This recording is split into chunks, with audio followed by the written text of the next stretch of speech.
రాబోయే రోజుల్లో భారత రాష్ట్ర సమితి, వైఎస్ఆర్ కాంగ్రెస్ పార్టీ ఈ 2 పార్టీలు పొత్తు పెట్టుకోబోతున్నాయని, అందులో భాగంగానే ఈరోజు కేటీఆర్ ర్యాలీలో జగన్మోహన్ రెడ్డి ఫ్లెక్సీలు, వైఎస్ఆర్ కాంగ్రెస్ పార్టీ జెండాలు ప్రత్యక్షమయ్యాయన్నట్లుగా కొన్ని వార్తలు వస్తూ ఉన్నాయి. కొంత ప్రచారం జరుగుతోంది. దీని మీద మనం పూర్తి స్థాయిలో చర్చించేటువంటి ప్రయత్నం చేద్దాం. ప్రస్తుతం మనతో పాటు ఉన్నారు ప్రముఖ రాజకీయ విశ్లేషకులు, ప్రముఖ సీనియర్ జర్నలిస్ట్ డిబిఎస్ గారు. వారితో మాట్లాడదాం.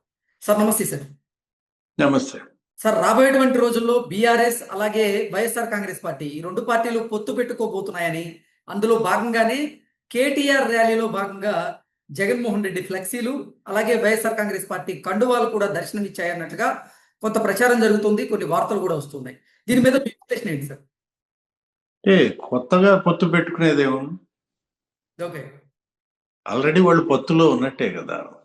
ఇది ఇప్పుడు ఇప్పుడు ఇవాల్టి బంధం కాదు కదా. అది గత 12-13 ఏళ్లుగా మనం చూస్తూనే ఉన్నాం.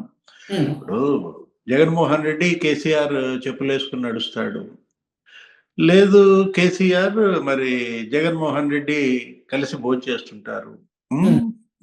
ఆ రోజు రిటర్న్ గిఫ్ట్ ఇస్తున్నానని కూడా అన్నాడు కదా. ఏది చంద్రబాబు ఓటమికి నేను రిటర్న్ గిఫ్ట్ ఇస్తున్నాను. మనం చూసాం కదా. జగన్మోహన్ రెడ్డి సీఎం అయ్యాడంటే దాని వెనక కేసీఆర్ పాత్ర. ఏది అటు అటు నైతికంగా లేకపోతే ఆర్థికంగా కూడా ఆయన చేయూత అందించాడు అప్పట్లో. అంటే మనకు వాస్తవాలు తెలియదు. మీడియాలో కథనాలు, సోషల్ మీడియాలో చూస్తుంటే అప్పట్లో ఏంటి ఒక 500 కోట్లు ఏమైనా సహాయం చేశాడు జగన్మోహన్ రెడ్డికి. అది జగన్మోహన్ రెడ్డికి కృతజ్ఞత కేసీఆర్ పట్ల. తన ఆస్తులు అక్కడ ఉన్నాయి హైదరాబాద్ లో, తన బంధువుల ఆస్తులన్నీ అక్కడే ఉన్నాయి అవుటర్ రింగ్ రోడ్ చుట్టూతా. మొత్తం వీళ్ళందరూ కూడా హైదరాబాద్ లో ఉన్న ఆస్తుల యొక్క రక్షణ కోసం, భద్రత కోసం కేసీఆర్ కి సాగిల పడ్డాడు. ఆంధ్రప్రదేశ్ ముఖ్యమంత్రిగా జగన్మోహన్ రెడ్డి అమరావతిని ఎందుకు అభివృద్ధి చేయలేదు? అమరావతి విధ్వంసం వెనుక కుట్ర అది జగన్మోహన్ రెడ్డి కేసీఆర్ డీల్ కదా. ఏది అప్పట్లో హైదరాబాద్ నుంచి మొత్తం అందరూ అమరావతికి వెళ్ళిపోవాలని పోటీ పడ్డారు. ఏది 2014-19 మధ్య రాష్ట్ర విభజన జరిగిన వెంటనే చంద్రబాబు సీఎం కాగానే మొత్తం ఎంఎస్ఎంఈలు అందరూ కూడా జగ్గయ్యపేటకి మల్లవల్లి ఇండస్ట్రియల్ పార్క్ వెళ్ళాలని చూశారు. ఇక్కడ మల్లవల్లి ఇండస్ట్రియల్ పార్క్ అసలు అదొక పెద్ద ఇదిగా ఆకర్షించింది అయస్కాంతంగా వీళ్ళందరికీ. ఎందుకంటే అది జగ్గయ్యపేట, అది 2 రాష్ట్రాలకి సరిహద్దులో ఉంటుంది. హైదరాబాద్ నుంచి మొత్తం అంతా షిఫ్ట్ అయిపోతున్నారు. ఇక్కడ రియల్ ఎస్టేట్ ఒక్కసారిగా ఢమాల్ అంది. అక్కడ అమరావతి రియల్ ఎస్టేట్ విపరీతంగా పెరిగిపోతుంది. ఎలా దీన్ని అడ్డుకోవాలి? నేను అంటోంది అదే. ఆ డీల్ అంటామా, ఆ కుట్ర అంటామా. అమరావతి జగన్మోహన్ రెడ్డి సీఎం కాగానే 3 ముక్కలు అవ్వడం. విశాఖపట్నంలో నేను కాపురం పెడతాను, అదొక రాజధాని. కర్నూలు ఒక రాజధాని. ఇట్లా రకరకాల ఇది మనం చూసాం. ఇవాళ అమరావతి ఎలా నాశనం అయిందో, ఆంధ్రప్రదేశ్ ఎంత జగన్ 5 ఏళ్లలో 30 ఏళ్ళు వెనక్కి వెళ్ళిందో, వీటన్నిటి వెనుక కేసీఆర్. మళ్ళా వాళ్లే ఎగతాళి చేశారు. గమ్మత్తు ఏంటంటే జగన్మోహన్ రెడ్డి పరిపాలనని మేము ఇక్కడ టీచర్లకి ఫిట్మెంట్ ఇచ్చాం, అక్కడ టీచర్లను లోన్ వేశారన్నాడు. ఎవడు? హరీష్ రావు. నేను తిరుపతి వెళ్ళాను, తిరుపతి వెళ్తే అక్కడ మొత్తం అనంతపురం రైతులందరూ వచ్చారు. స్వామివారి దర్శనం ఏమో గాని ఈ రైతులంతా నా దగ్గర వాపోయారు. మేము ఇక్కడ 24 గంటలు కరెంట్ ఇస్తున్నాం, అక్కడ 3 గంటలు కూడా కరెంట్ ఇవ్వటం లేదు ఆంధ్రప్రదేశ్ లో. అవహేళన చేశారు జగన్మోహన్ రెడ్డి పరిపాలనని. చంద్రబాబు లేకపోతే పవన్ కళ్యాణ్, లోకేష్ వాళ్ళు ఎంతగా ఎండగట్టారో మనకు తెలియదు కానీ బీఆర్ఎస్, కేసీఆర్, కేటీఆర్ మాత్రం జగన్ పరిపాలనని ఆడుకున్నారు. ఏమని?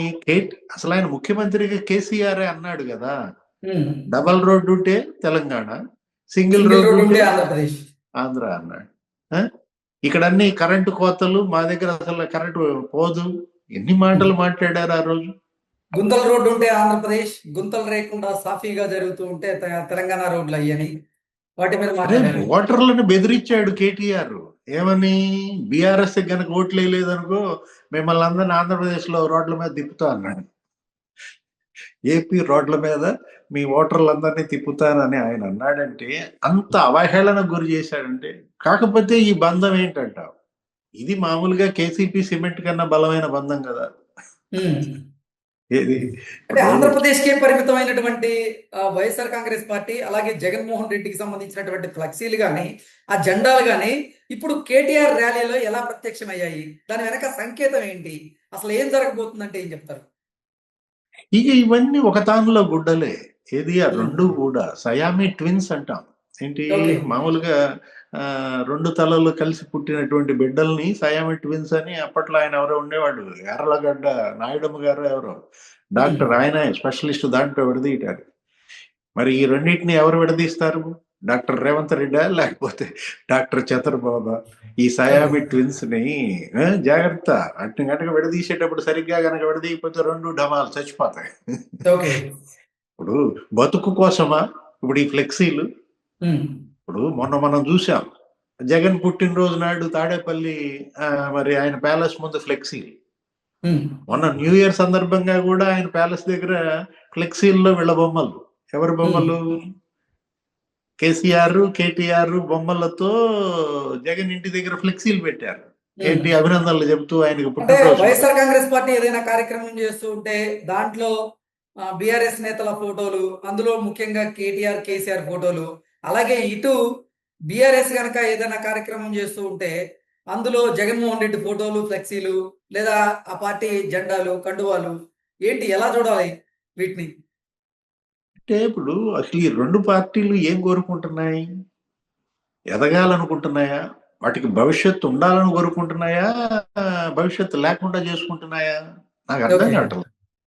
మీరు రెండు రాష్ట్రాలు, ఎవరి రాజకీయం వాళ్ళు చేసుకోవాలి. ఆ? ఉమ్, ఇప్పటికే మీ ఇద్దరి బంధం వల్ల నాశనమయ్యారు. ఉమ్, ఇప్పుడు ఇవాళ ఆంధ్రప్రదేశ్ లో కేసీఆర్ అభిమానులు ఉన్నారా? వాళ్ళు ఏమన్నా జగన్ ఓటేస్తారా? ఓకే. ఇప్పుడు ఆంధ్రప్రదేశ్ లో బీఆర్ఎస్ ని కేసీఆర్ ని మామూలుగా ఒకటి వాళ్ళు అసలు పట్టించుకోరు.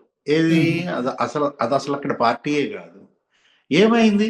పెట్టాడుగా అప్పుడు ఆయన జాతీయ పార్టీ అని పెట్టి కేసీఆర్ నిన్న కూడా ఉమ్, కవిత తిట్టింది.